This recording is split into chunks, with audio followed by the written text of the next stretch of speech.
सभी को good evening. और ये अभी टाइम हो रहा है 5 जो वीडियो हम शूट कर रहे हैं। तो अगर आप लोग मुझे फेसबुक पे देख रहे हैं तो मेरा जो पेज है नायरा ऑनलाइन क्लासेस, आप लोग अभी जाके उसे फॉलो कीजिए। अगर आप लोग मुझे इंस्टाग्राम पे देख रहे हैं तो मेरा जो चैनल है नायरा ऑनलाइन क्लासेस, आप लोग अभी जाके उसे फॉलो कीजिए। अगर आप लोग मुझे यूट्यूब पे देख रहे हैं तो मेरा जो चैनल है नायरा ऑनलाइन क्लासेस, आप लोग अभी जाके उसे सब्सक्राइबर कीजिए। ठीक है। जैसा कि आप लोग देख रहे हैं, आज हम क्लास 7 का जो है हम बायोलॉजी यानी विज्ञान हम स्टार्ट कर रहे हैं। अब बहुत ही हम गहराई से समझाएंगे।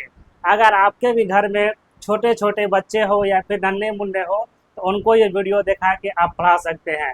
एक्चुअली देखिए होता क्या है, सरकारी स्कूल का इतना स्थिति खराब हो गया है, इतना स्थिति खराब हो गया है कि मुझे शर्म आता है। बच्चे 7 में है, उसको 10 से 12 किताब दे दिया गया है, पढ़ना उसको सही से आता भी नहीं है, ना गिनती उसे सही से आता है, न जनवरी से लेकर दिसंबर तक पढ़ना आता है, लिखना आता है, न संडे से लेकर सैटरडे तक उसे लिखना प्लस पढ़ना कुछ भी नहीं आता है। बच्चा सरकारी स्कूल में 8 में है, ठीक है, 8 में है, लेकिन पता नहीं सरकारी स्कूल का क्या मति होगा, मुझे पता नहीं। लेकिन हाँ, इतना सा हम कहते हैं कि अगर हम लोग के तरह प्राइवेट शिक्षक अगर पढ़ लिख के विद्या हासिल नहीं करता तो आज हमारा देश का दुर्भाग्य क्या होता। ये कहने की बात है, ये सोचने की भी बात है। तो हम क्लास 7 का जो है आज बायोलॉजी स्टार्ट किए हैं।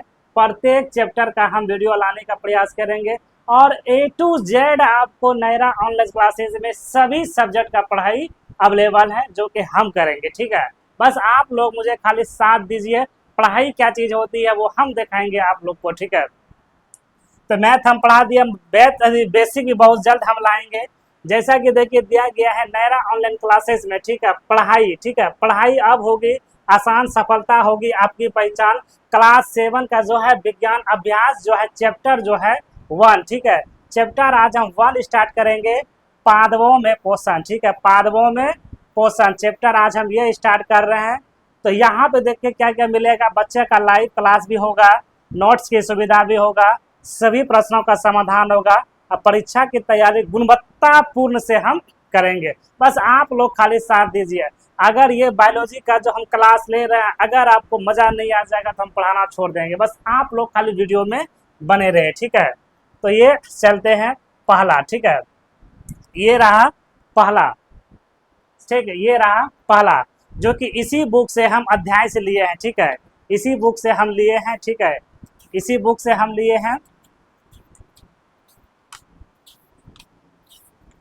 हाँ, इसी बुक से हम लिए हैं और हम स्टार्ट करते हैं।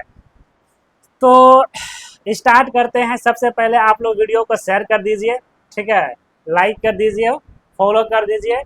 ठीक है, उसके बाद हम स्टार्ट करते हैं। और एक साथ अगर आप लोग इस वीडियो को देख रहे हैं, अगर छोटे छोटे बच्चे आपके भी घर में हैं तो उसे कॉपी और कलम साथ में बैठाने का प्रयास कीजिएगा। ठीक है, तो हम स्टार्ट करते हैं।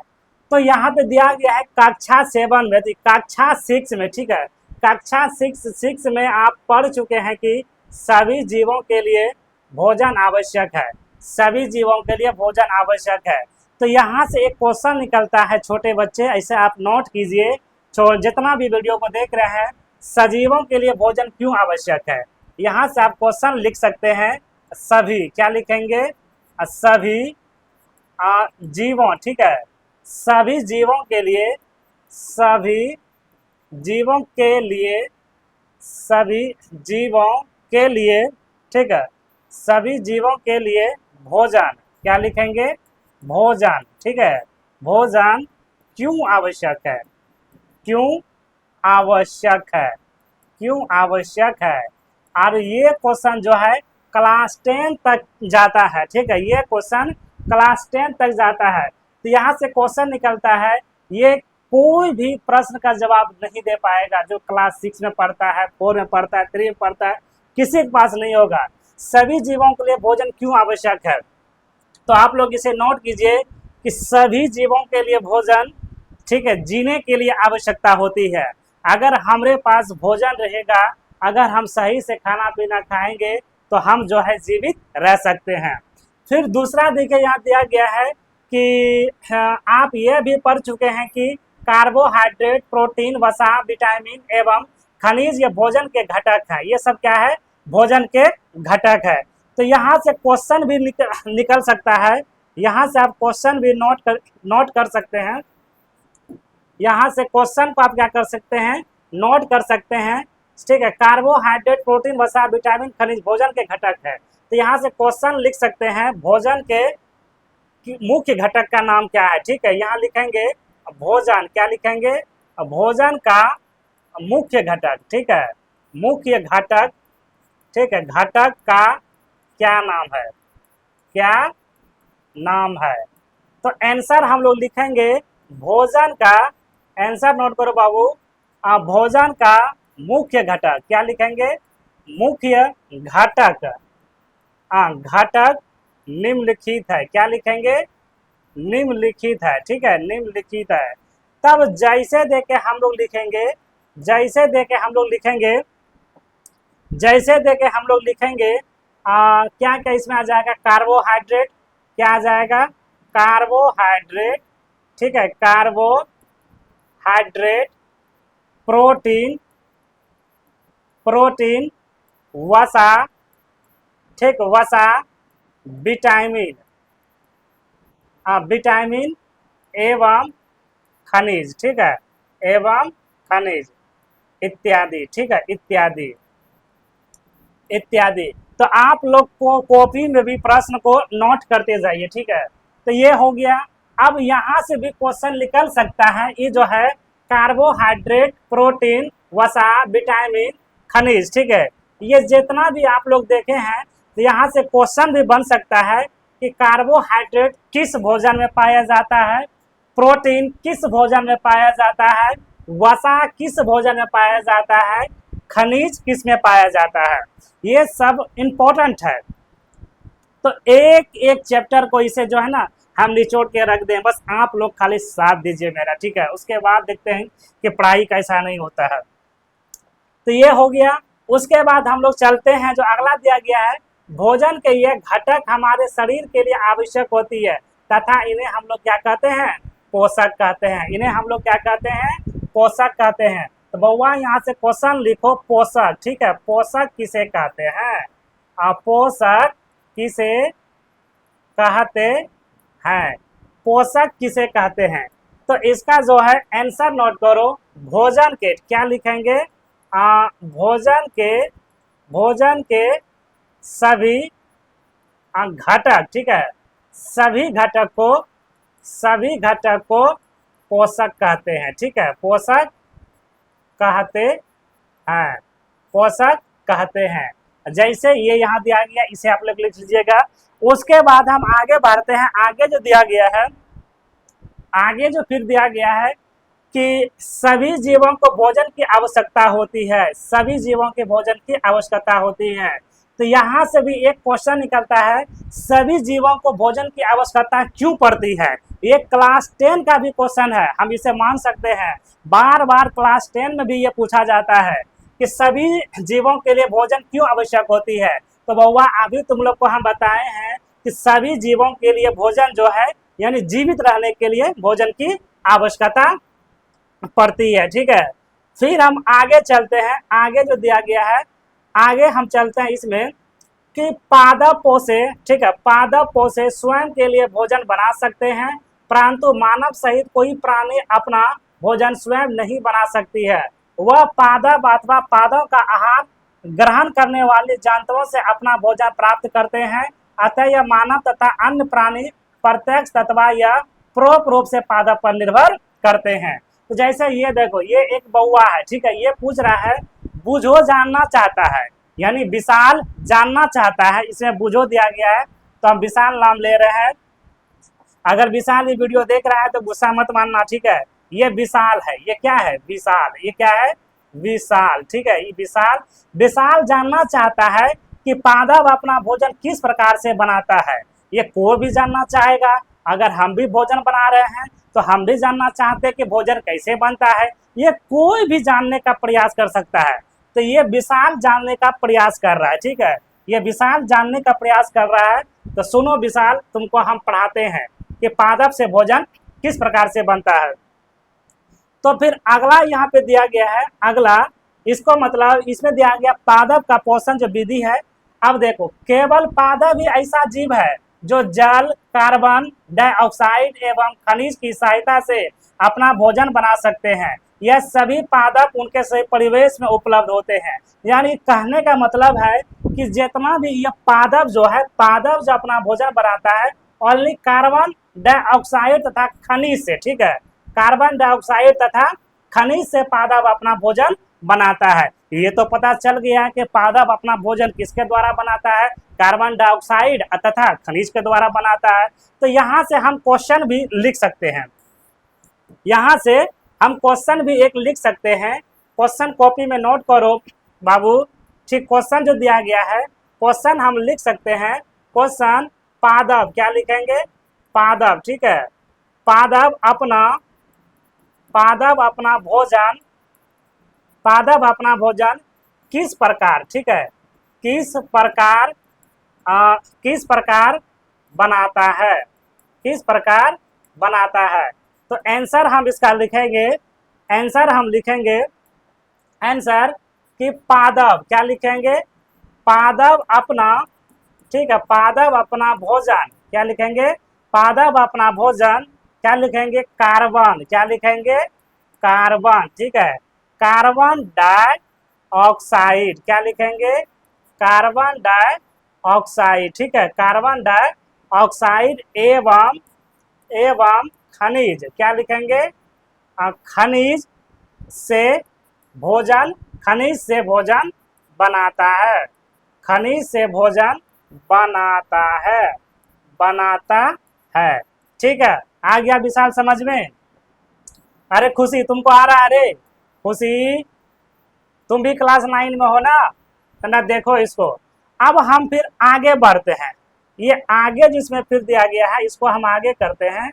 तो आगे जब फिर यहाँ पे पढ़ेंगे तो दिया गया है पोषक पदार्थ सजीवों की शरीर संरचना वृद्धि तथा क्षतिग्रस्त, क्या लिखेंगे, तथा क्षतिग्रस्त, ठीक है, क्षतिग्रस्त, ठीक है, क्षतिग्रस्त भागों में रख रखाव के लिए समर्थ बनाते हैं तथा विभिन्न जैव प्रक्रमण, ठीक है, जैव प्रक्रमण के लिए आवश्यक ऊर्जा प्रदान करते हैं। ये क्लास 10 का यहाँ से एक क्वेश्चन है कि जैव प्रक्रमण किसे कहते हैं, जैव प्रक्रमण किसे कहते हैं। बार बार कहते हैं ना कि क्लास जो 5 से जो एनसीईआरटी बुक पढ़ लिया उसको मैथ में या फिर साइंस में या फिर एसएसटी में या फिर अन्य सब्जेक्ट में उसे दिक्कत नहीं होगा। तो जीवों का प्रक्रमण, जैसे क्लास 10 का पहला चैप्टर स्टार्ट करेंगे तो यही आएगा, जैव प्रक्रमण ही आएगा। तो जैव प्रक्रमण किसे कहते हैं, वह सारी अभिक्रियाएं जिनके द्वारा जीवों का अनुरक्षण होता है उसे हम लोग क्या कहते हैं, जैव प्रक्रमण कहते हैं, ठीक है। ये क्लास 10 का क्वेश्चन है, तो ये 7 से देखो स्टार्ट हो जाता है। उसके बाद फिर यहाँ पे दिया गया है, उसके बाद सजीवों द्वारा भोजन या ग्रहण करने एवं इसके उपयोग में विधि को हम लोग क्या कहते हैं, पोषण कहते हैं, क्या कहते हैं, पोषण कहते हैं। तो यहाँ से क्वेश्चन एक नोट कीजिए, पोषण किसे कहते हैं, ठीक है, पोषण, क्या लिखेंगे, पोषण किसे कहते हैं, पोषण किसे कहते हैं। तो इसका आंसर हो जाएगा, ठीक, इसका आंसर हो जाएगा सजीवों द्वारा। क्या होगा इसका आंसर, सजीवों द्वारा, इसका आंसर हो जाएगा सजीवों, क्या लिखेंगे, सजीवों, ठीक है, सजीवों द्वारा भोजन, ठीक है, सजीवों द्वारा भोजन ग्रहण, क्या लिखेंगे, ग्रहण, ठीक है, ग्रहण करने, ठीक है, करने एवं उपयोग, क्या लिखेंगे, एवं उपयोग, ठीक है, उपयोग की विधि को पोषण कहते हैं, क्या कहते हैं, पोषण कहते हैं। अगर वीडियो पसंद आ रहा है तो आप लोग शेयर कीजिए और मुझे भी लाइव आने का मौका दीजिए, ठीक है, ताकि हम भी बच्चे को जो है ना अपना हम दे सकें जो मेरे अंदर गुण है। तो ये हो गया। उसके बाद अगला जो क्वेश्चन है, ठीक है, अगला जो फिर इसमें लिख लेगा, फिर पोषण की वह विधि जिसमें जीव अपना पोषण सांश्लेषण स्वयं करते हैं उसे भी हम लोग क्या कहते हैं, स्वपोषी कहते हैं, क्या कहते हैं, स्वपोषी कहते हैं। तो यहाँ से क्वेश्चन में निकल सकता है कि पोषण को हम लोग कितने भागों में बांटते हैं। ठीक है, यहाँ से आप क्वेश्चन एक नोट कीजिए, यहाँ से ठीक, यहाँ से हम लोग क्वेश्चन एक निकलता है। ठीक, क्वेश्चन को जो है ना हम लोग नोट करेंगे। ठीक है, ये हो गया सबका, लिख ली खुशी। चलते हैं अब आगे। तो यहाँ से देखो लिख लेंगे कि पोषण हो गया, तो यहाँ से क्वेश्चन निकलता है पोषण। ठीक है, इसको मिटा देते हैं। तो यहाँ से फिर अगला क्वेश्चन निकलता है पोषण। ठीक है, यहाँ से हम लोग लिखेंगे पोषण, क्या लिखेंगे, पोषण। ठीक है, पोषण, पोषण को कितने, ठीक है, कितने भागों में बांटा गया है। ठीक है, भागों में बांटा गया है। ठीक है, तो इसका आंसर हो जाएगा, इसका हम आंसर लिखेंगे पोषण, क्या लिखेंगे, पोषण। ठीक है, पोषण को निम्नलिखित, क्या लिखेंगे, निम्नलिखित। ठीक है, निम्नलिखित दो भागों में, किसमें लिखेंगे, दो भागों में बांटा गया है। ठीक है, दो भागों में बांटा गया है। ठीक है, तो पहला जो मेरा आ जाएगा, एक नंबर का जो इसमें आ जाएगा, तो पहला मेरा आएगा स्वपोषण। क्या आएगा, स्वपोषण। ठीक है, स्वपोषण। दूसरा जो मेरा आ जाएगा, यहाँ दिया गया है विषम पोषी, दूसरा दिया गया है विषम पोषी। ठीक है, विषम पोषी। ठीक है, ये था, समझे ना, ये जो था। उसके बाद यहाँ से क्लास 10 भी कभी कभी हम लोग पढ़ते हैं, या फिर आ जाता है कि पोषण को कितने भागों में बांटा गया है, उसमें भी दो भागन में था, एक था स्वपोषण, दूसरा था परपोषण। ठीक है, तो ये स्टार्ट हो जाता है, इसे नोट कीजिए। फिर अगला हम यहाँ पे क्वेश्चन लिख सकते हैं, फिर हम अगला क्वेश्चन लिखेंगे, इसको मिटा देते हैं। ठीक है, अगला फिर हम क्वेश्चन लिखेंगे कि स्वपोषण किसे कहते हैं, क्या लिखेंगे, स्वपोषण। स्वपोषण क्या लिखेंगे, स्वपोषण। ठीक है, स्वपोषण किसे कहते हैं, स्वपोषण किसे कहते हैं। हम बार बार कहते हैं कि क्लास जो है ना सरकारी स्कूल में या फिर अन्य स्कूलों में जो है कि बच्चा सब क्लास को आगे बढ़ जाता है, लेकिन छोटी छोटी उसे कॉमन साइंस की जानकारी उसे नहीं होता। ये जितना हम पढ़ा रहे हैं ना, अगर किसी बच्चे से हम पूछ लेंगे कि हम भोजन क्यों खाते हैं, तो कोई नहीं जवाब दे पाएगा। ठीक है, भोजन से हमें क्या प्राप्त होता है तो नहीं जवाब दे पाएगा। क्लास 5 से हम 10 तक वाले बच्चे भी बोलते हैं, वैसे बच्चे दे सकते हैं। जैसे मान के चलिए 100% बच्चा है, 100% में से हम बोल सकते हैं कि 70% या फिर 80% बच्चा इसका जवाब नहीं दे पाएगा। ये हमारे समाज की जो स्थिति है शिक्षा में। तो ये पहला स्टार्ट, इसको इसका लिखिए, स्वपोषण किसे कहते हैं, स्वपोषण किसे कहते हैं। इसका जो आंसर हो जाएगा, इसका आंसर लिखेंगे जिसमें, क्या लिखेंगे, इसका आंसर लिखेंगे जिसमें। ठीक है, जिसमें, ठीक, इसका आंसर लिखेंगे जिसमें। ठीक है, जिसमें जीव, क्या लिखेंगे, जिसमें जीव अपना। ठीक है, जिसमें जीव अपना, क्या लिखेंगे, जिसमें जीव अपना। ठीक है, जिसमें जीव अपना भोजन, क्या लिखेंगे, अपना भोजन स्वयं, क्या लिखेंगे, स्वयं संश्लेषित। ठीक है, स्वयं संश्लेषित, संश्लेषित। ठीक है, स्वयं संश्लेषित करते हैं। ठीक है, करते हैं, उसे स्वपोषण कहते हैं। ठीक, उसे जो है स्वपोषण कहते हैं। याद रखिएगा, ये भी क्वेश्चन जो है VVI क्वेश्चन है, समझे, ये भी क्वेश्चन जो है VVI क्वेश्चन है। ठीक है, फिर अगला जो क्वेश्चन है, अगला क्वेश्चन इसी में से पढ़ते हैं। उसके बाद हम लोग निकलते हैं कि अतः ऐसे पादपों को हम लोग स्वपोषी भी कहते हैं। ठीक है, स्वपोषी भी कहते हैं। तो यहाँ से आप ये भी क्वेश्चन लिख सकते हैं, स्वपोषी किसे कहते हैं। ठीक है, स्वपोषी किसे कहते हैं, स्वपोषी किसे कहते हैं। तो इसका जो आंसर हो जाएगा, इसका आंसर लिख सकते हैं ऐसे। ठीक है, ऐसे सभी पादपों को, ठीक है, पादपों को स्वपोषी कहते हैं। क्या कहते हैं? स्वपोषी कहते हैं। ठीक, स्वपोषी कहते हैं। तो ये इसका जो था परिभाषा था। उसके बाद फिर अगला जो क्वेश्चन हम इसमें लिखेंगे, फिर अगला जो हम क्वेश्चन इसी में से निकलेगा, ठीक है, अगला जो क्वेश्चन है फिर इसी में से निकलेगा, अगला क्वेश्चन इसी में से निकलेगा कि विषमपोषी किसे कहते हैं। ठीक है, विषमपोषी किसे कहते हैं? विषमपोषी। तो आप लोग यहाँ से भी लिख सकते हैं विषमपोषी। ठीक है, विषमपोषी। ठीक है, विषमपोषी किसे कहते हैं। अगर वीडियो पसंद आ रहा है तो आप लोग शेयर कीजिए और मुझे भी आगे बढ़ने का मौका दीजिए। ठीक है, अगर आप लोग चाह लीजिएगा तो बहुत जल्द हम कुछ कर सकते हैं, अगर आप लोग नहीं चाहिएगा तो हम लाख मेहनत कर लेंगे तो पर्याप्त नहीं हो पाएंगे। इसीलिए आप लोग शेयर कीजिए। ठीक है, अगर यहीं पे अगर कोई अदर रहता नाचने वाला या फिर गाने वाला तो आप लोग उससे वायरल कर देते। ठीक है, तो मुझे भी बढ़ाइए।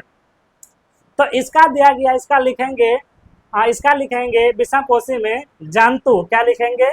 इसका जो आंसर हम लोग लिखेंगे जंतु। क्या लिखेंगे? जंतु। ठीक है, जंतु एवं अधिकतर। क्या लिखेंगे? अधिकतर। ठीक है, जंतु एवं अधिकतर अन्य जीव। क्या लिखेंगे? अन्य जीव। ठीक है, अन्य जीव पादपों। ठीक है, अन्य जीव पादपों द्वारा। क्या लिखेंगे? पादपों द्वारा संश्लेषित भोजन को, ठीक है, भोजन को ग्रहण कर। ठीक है, भोजन को ग्रहण कर। ठीक है, ग्रहण कर उनका उपयोग करते हैं। ठीक है, या उसका उपयोग करते हैं।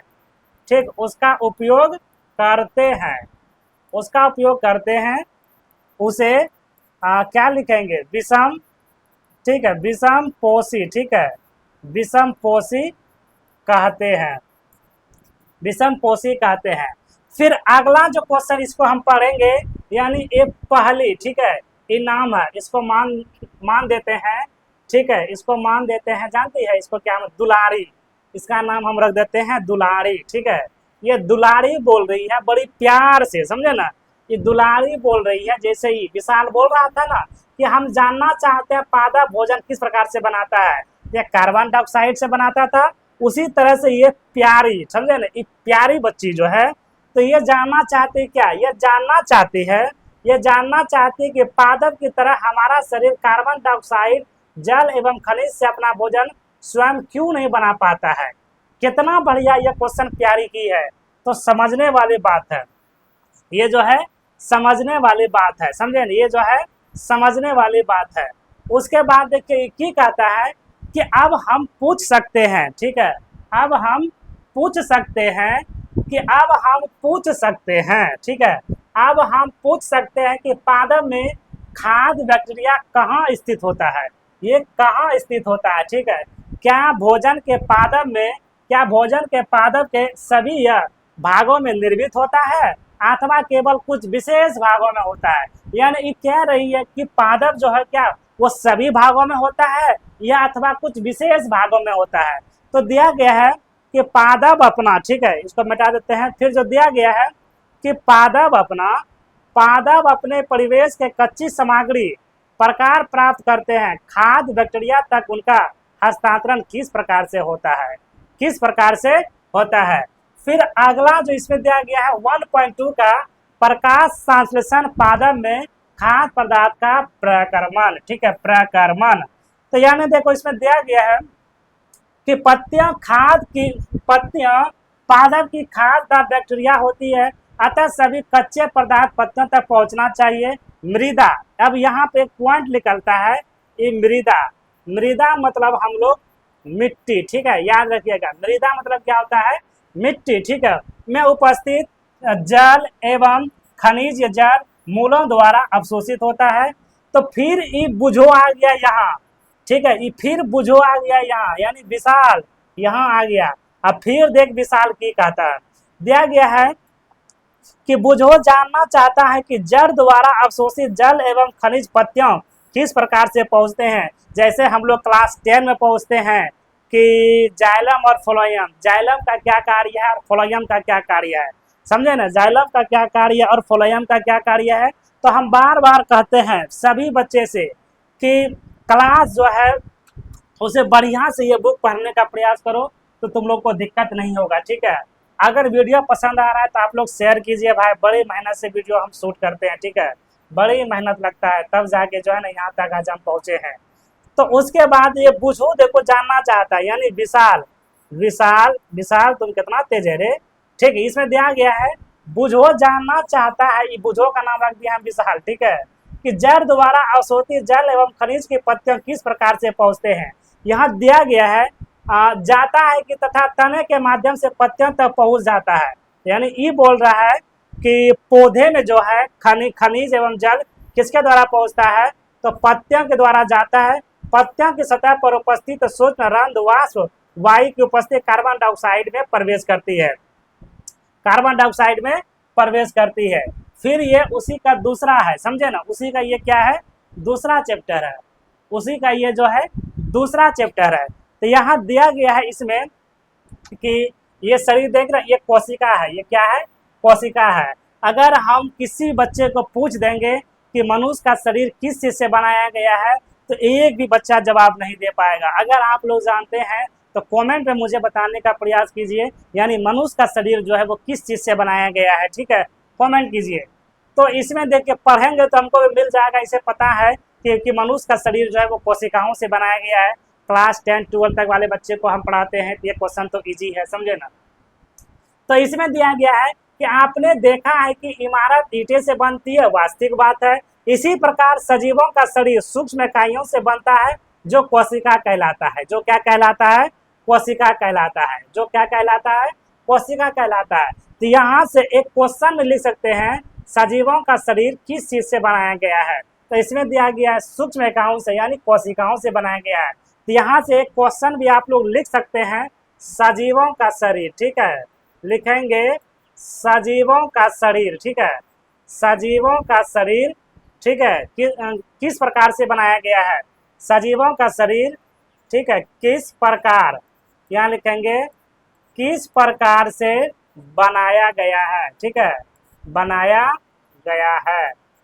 तो आंसर इसका हो जाएगा सजीवों का शरीर, ठीक है, सजीवों का शरीर, क्या लिखेंगे, सजीवों का शरीर सूक्ष्म जीव, ठीक है, सूक्ष्म जीव तथा कोशिकाओं, ठीक है, क्या लिखेंगे, कोशिकाएं, ठीक है, कोशिका, ठीक है, कोशिका के द्वारा, कोशिका के द्वारा, ठीक है, कोशिका के द्वारा, ये हो जाएगा द्वारा, ठीक है, द्वारा बनाया गया है, बनाया गया है, बनाया गया है। उसके बाद हम आगे चलते हैं, जो इसमें फिर दिया गया है कि कोशिका को सूक्ष्मदर्शी, ठीक है, यानी इसमें दिया गया है कोशिकाओं को सूक्ष्मदर्शी द्वारा देखा जा सकता है। कुछ जीव मात्र एक कोशिका से बने होते हैं, कुछ एक पतली, ठीक है, कुछ एक पतली, ठीक है, कुछ एक पतली, कुछ एक पतली जीव बाह्य संचारण द्वारा ये घेरी होती है, जिसे हम लोग कोशिका झिल्ली भी कहते हैं। यहाँ से क्वेश्चन भी निकाल सकते हैं, कोशिका झिल्ली किसे कहते हैं, ठीक है, कोशिका झिल्ली किसे कहते हैं। तो कोशिका झिल्ली किसे कहते हैं, इसका आंसर हो जाएगा कोशिका, ठीक है, इसका आंसर जो हो जाएगा कोशिका एक पतली बाह्य संरचना द्वारा घेरी होती है, उस जिसे हम लोग क्या कहते हैं, कोशिका झिल्ली कहते हैं, ठीक है। इसमें केंद्र की उपस्थित एक ही है, युस्तुपाट संरचना भी होता है जो केंद्रक कहलाती है, जो क्या कहलाती है, ये देख रहे हैं, ये केंद्रक, ये जितना छोटा छोटा है ये सभी क्या है, केंद्रक है, क्या है ना, ये केंद्रक है, समझे ना, ये क्या है, केंद्रक है।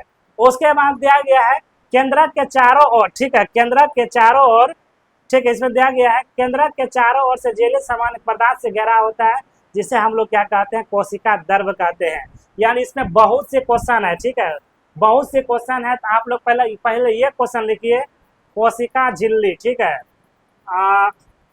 कोशिका झिल्ली, ठीक है, कोशिका झिल्ली किसे कहते हैं, ठीक है, किसे कहते हैं, ठीक है, किसे कहते हैं। फिर 2 नंबर का प्रश्न हम लिखेंगे, 2 नंबर का केंद्रक, क्या लिखेंगे? केंद्रक, ठीक है।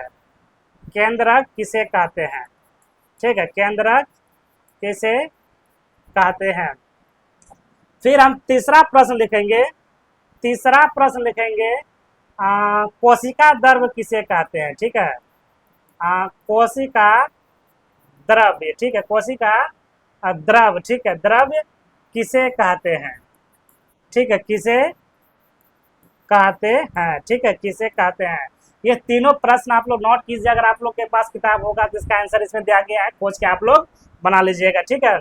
फिर हम आगे चलते हैं कि यह रंध्र जो है, ठीक है, यह रंध्र जो है, यानी हम लिख सकते हैं, ठीक है, यह रंध्र, ठीक है, यह जो रंध्र है, ठीक है, यह जो रंध्र है कि कोशिकाओं, ठीक है, कोशिकाओं से द्वारा घेरा होता ऐसे क्षेत्र को हम लोग रंध्र भी कहते हैं। तो यहाँ से एक क्वेश्चन भी निकलता है, रंध्र, क्या निकलता है? रंध्र किसे कहते हैं? ठीक है, रंध्र किसे कहते हैं? तो आप लोग इसका आंसर नोट कीजिए, यहाँ से लिखेंगे, ठीक है, कि यह रंध्र, यह जो रंध्र कोशिका द्वारा घेरा होता है ऐसे क्षेत्र को रंध्र कहते हैं। फिर दिया गया है जल एवं खनिज ये कोशिकाओं द्वारा पत्तियों तक पहुंच जाते हैं, यह वाहिनियों नली के समान होती है, जड़ तना शाखाएं एवं पत्तियों में फैली होती है, पोषक तत्वों को पत्तियों तक पहुंचने के लिए वाहिकाएं एवं सत्य मार्ग बताती है। पादपों में कुछ परिवहन के लिए विषय अध्याय हम 7 में पढ़ेंगे, ठीक है, 7 में, यानी इसमें 7 अध्याय में कुछ ऐसा चैप्टर होगा जो ये बोल रहा है। देखते हैं 7 में क्या है। हाँ, 7 में है जांतुओं और पादप में परिवहन, तो वही यहाँ पे दिया गया है, समझे ना, कि पादप के बारे में हम लोग जो है पढ़ेंगे अध्याय 7 में, ठीक है, अध्याय 7 में बड़ी गहराई से हम पढ़ाएंगे। एक बार आइए ना ऑफलाइन में, आपको पता चल जाएगा, ठीक है, कि हम क्या चीज है। फिर दिया गया इसमें, फिर ये जो है प्यारी, ठीक है, ये प्यारी फिर यहाँ पे आ गई है। ये प्यारी जानना चाहती है कि पत्तियों में ऐसे क्या विशेषता है जो खाद्य पदार्थ का संश्लेषण कर सकती है परंतु पादप दूसरे भाग का होता है। कितना बढ़िया ये क्वेश्चन है, ठीक है, कितना बढ़िया ये क्वेश्चन है। अगर इसी तरह से अगर सरकारी स्कूल में अगर पढ़ाता तो कोई बच्चा प्राइवेट संस्थान में पढ़ता। ये हम गारंटी के साथ कहते हैं कि जितना भी मैट्रिक इंटर का बच्चा जो भी पास करता है, कोई सरकारी स्कूल से हमें बोल दे कि हम विशाल को पढ़ा के हम फर्स्ट डिवीजन किए हैं या फिर सेकेंड डिवीजन किए हैं, हम लोग गर्व से कहते हैं कि बच्चा मेरे पास पढ़ा है इसीलिए फर्स्ट डिवीजन हुआ है। तो हम लोग मेहनत करते हैं भैया, तो आप लोग भी सपोर्ट कीजिए, ठीक है, आप लोग भी सपोर्ट कीजिए मुझे। फिर इसमें दिया गया है कि पत्तियां, ठीक है, इसको थोड़ा हम ऊपर कर देते हैं, ठीक है, इसको थोड़ा ऊपर कर देते हैं, आप लोग भी देखिएगा। फिर इसको हम नीचे कर देंगे, ठीक है, फिर इसको जो है हम लोग नीचे कर देंगे, ठीक है। तो दिया गया है इसमें, जो दिया गया है क्वेश्चन कहता है कि पत्तियों में एक द्वारा वर्णक होता है जिसे क्लोरोफिल कहते हैं। क्लोरोफिल सूर्य के प्रकाश या सौर प्रेरण ऊर्जा के संग्रह करने के पत्तियों की सहायता करता है। इसी ऊर्जा का उपयोग जल एवं कार्बन डाइऑक्साइड खाद्य पदार्थ संश्लेषण में होता है, क्योंकि खाद्य संश्लेषण सूर्य के कार्बन डाइऑक्साइड प्रकाश की उपस्थितियों से होता है, इसीलिए इसे हम लोग प्रकाश संश्लेषण भी कहते हैं। तो यहाँ से एक क्वेश्चन आप लोग नोट कीजिए, खुशी क्वेश्चन नोट कर लो बाबू, ठीक है, खुशी क्वेश्चन नोट करो, ठीक, तुम भी 9 में हो ना, लेकिन तुम लोग को ये पता नहीं होगा, ठीक है, 9 में जाने से नहीं होता है। खुशी क्वेश्चन नोट करो, क्वेश्चन दिया गया है प्रकाश संश्लेषण किसे कहते हैं, ठीक है, प्रकाश, ठीक है, लिखेंगे प्रकाश, यहाँ लिखेंगे प्रकाश, क्या लिखेंगे? प्रकाश संश्लेषण, ठीक है, संश्लेषण किसे कहते हैं, किसे कहते हैं? इसका आंसर देखिए, यहाँ से हम इसको लिख सकते हैं, ठीक है, सूर्य के कार्बन डाइऑक्साइड प्रकाश की उपस्थिति में होती है, इसीलिए इसे हम प्रकाश संश्लेषण कहते हैं। अतः हमने ये भी देखा है कि क्लोरोफिल, ठीक है, अतः हमने ये भी देखा है कि क्लोरोफिल, ठीक है, अतः हमने ये भी देखा है कि क्लोरोफिल, अतः हमने देखा है कि क्लोरोफिल में सूर्य का प्रकाश, कार्बन डाइऑक्साइड एवं जल प्रकाश, ठीक है, जल प्रकाश, इसको थोड़ा अब नीचे कर देते हैं, ठीक है, जल प्रकाश, ठीक है, जल प्रकाश इसमें दिया गया है कि जल प्रकाश, ठीक है, जल प्रकाश संश्लेषण के लिए, ठीक है, जल प्रकाश संश्लेषण के लिए आवश्यक होती है, इसी पृथ्वी पर यह एक अद्वितीय प्रक्रमण है। पत्तियों द्वारा सौर ऊर्जा संग्रहित की जाती है तथा पादप में खाद्य पदार्थ के रूप में संचित की जाती है। सभी जीवों के लिए सूर्य की ऊर्जा की चरम स्रोत होती है। यहाँ से भी क्वेश्चन निकलता है कि सजीवों में सूर्य का प्रकाश का क्या महत्व है। सजीवों में सूर्य का प्रकाश का क्या महत्व है, यहाँ से भी एक क्वेश्चन निकलता है। ठीक है, अब फिर इसमें दिया गया है, आप कल्पना कर सकते हैं कि प्रकाश संश्लेषण नहीं होगा तो क्या होगा। ये सोचने वाली प्रश्न है, ये जो है सोचने वाली प्रश्न है। यानी ये कहता है कि अगर पृथ्वी पर सूर्य का प्रकाश नहीं होता तो सजीवों पे किस चीज का असर पड़ता, मानव पे किस चीज का असर पड़ता, पशु पक्षियों पे किस चीज का असर पड़ता है। ये क्वेश्चन सोचने वाली बात है। जैसे मान कर चलो, फॉर एग्जाम्पल हम देते हैं कि अगर हम 2 दिन भोजन नहीं खाएंगे तो मर जाएंगे। उसी तरह से अगर सूर्य का प्रकाश पृथ्वी पर नहीं रहेगा तो पूरा पृथ्वी जो है ये अंधकार छा जाएगा, यानी कुछ भी हो सकता है। ठीक है, तो यही कह रहा है। ठीक है, क्या आप कभी कल्पना भी कर सकते हैं, तो ये दिया गया है, आप कल्पना भी कर सकते हैं कि प्रकाश संश्लेषण नहीं होगा तो क्या होगा। प्रकाश संश्लेषण ना होने की स्थिति में खाद्य उपलब्ध नहीं होगा। सभी जीव का अति प्रत्यक्ष या परोक्ष रूप से पादपों द्वारा निर्गत या भोजन पर निर्भर करता है। इसके अतिरिक्त सभी जीवों के लिए परम आवश्यक ऑक्सीजन की प्रकाश संश्लेषण के दौरान ये निर्मित होती है। प्रकाश संश्लेषण की अनुपस्थिति में पृथ्वी पर जीवन की कल्पना असंभव है। जब आया ना, असंभव है। असंभव मतलब यथा प्रयास हम कह सकते हैं कि मनुष्य के लिए जो है सूर्य का प्रकाश अति आवश्यक होती है, जितना भी सजीव है। फिर देखिए इसमें दिया गया है कि प्रकाश संश्लेषण के दौरान, ठीक है, यहाँ देखिए दिया गया है, प्रकाश संश्लेषण के दौरान पत्तियों में क्लोरोफिल युक्त चित्र 1.2 में हम लोग देखेंगे, जो इसमें आगे होगा। समझे ना, कि सूर्य के प्रकाश की उपस्थिति में कार्बन डाइऑक्साइड एवं जल के कार्बन हाइड्रोक्साइड संश्लेषित करती है। चित्र 5.3 में देखेंगे जो इसमें होगा। ठीक है, जो इसमें होगा। ठीक है, हम सभी जो है लाने का प्रयास करेंगे। समीकरण द्वारा दर्शाया गया है, ये जो है दर्शाया गया है। यहाँ से कार्बन डाइऑक्साइड प्लस जल, सूर्य का प्रकाश, कार्बोहाइड्रेट और ऑक्सीजन बनता है। इसी प्रकार में ऑक्सीजन की उपस्थिति में होती है कार्बोहाइड्रेट पत्तियों में जल स्टार के रूप में संचित रहता है। ठीक है, संचित रहता है। ये 2 पन्ना हम इनसे लिए थे, ये तीसरा पन्ना जो है वो नेक्स्ट वीडियो में आएगा, फिर चौथा पन्ना भी नेक्स्ट वीडियो में आएगा, 5वां पन्ना भी नेक्स्ट वीडियो में आएगा। यानी जितना भी है छोटे छोटे पार्टों में हम लाने का हम प्रयास करेंगे। अगर यह वीडियो आप लोग को पसंद आया होगा तो प्लीज़ आप लोग शेयर कीजिए। ठीक है, हाँ, एक चीज़ और हम बता देते हैं, एक चीज़ और, ठीक है, एक चीज़ और, ये देख लीजिए। ठीक है, नयरा ऑनलाइन क्लासेस में होम ट्यूशन के लिए विशेष व्यवस्था उपलब्ध है। अगर आप लोग मुझसे होम ट्यूशन अपने बच्चे को पढ़ाना चाहते हैं तो दिए गए नंबर पे आप लोग कॉल कीजिए। ठीक है, दिए गए नंबर पे आप लोग कॉल कीजिए। हाँ, तभी आप कॉल कीजिएगा अगर आपको मेरा पढ़ाई संतुष्टि से पसंद आएगा, तभी आप लोग मुझे बुलाने का प्रयास कीजिएगा। ठीक है, और फिर इसमें दिया गया है कि अनुभवी शिक्षक, व्यक्तिगत का अध्ययन बेहतर। ठीक है, इसमें जो दिया गया है बेहतर परिणाम की गारंटी, सभी विषयों की तैयारी। यानी नायरा ऑनलाइन क्लासेस में A to Z पढ़ाई होगा। सारा चैप्टर हम ही लेकर आएंगे, अभी टीचर हम नहीं रखे हैं, सारा विषय हम ही पढ़ाने का प्रयास करेंगे। धीरे धीरे हर सब्जेक्ट का विषय मेरे पास आते रहेगा। कक्षा जो है वो 1 से 12 तक के सभी विषयों के लिए अवेलेबल है। डायरेक्टर, ठीक है, जो हम स्वयं है। तो देखिए यहाँ पे लिखा गया है, विश्वास हमारी पहचान, आपकी होगी सफलता, हमारा होगा लक्ष्य। अगर आप लोग अपने बच्चे को हमसे होम ट्यूशन में पढ़ाना चाहते हैं तो अभी इस नंबर पे आप लोग कांटेक्ट कीजिए। ठीक है, अभी इस नंबर पे आप लोग कांटेक्ट कीजिए, या दिए गए सूत्र पे आप लोग जो है कांटेक्ट कीजिए। ठीक है, पढ़ाई क्या चीज़ होती है वो बड़ी हम गहराई से भैया समझने का प्रयास करेंगे।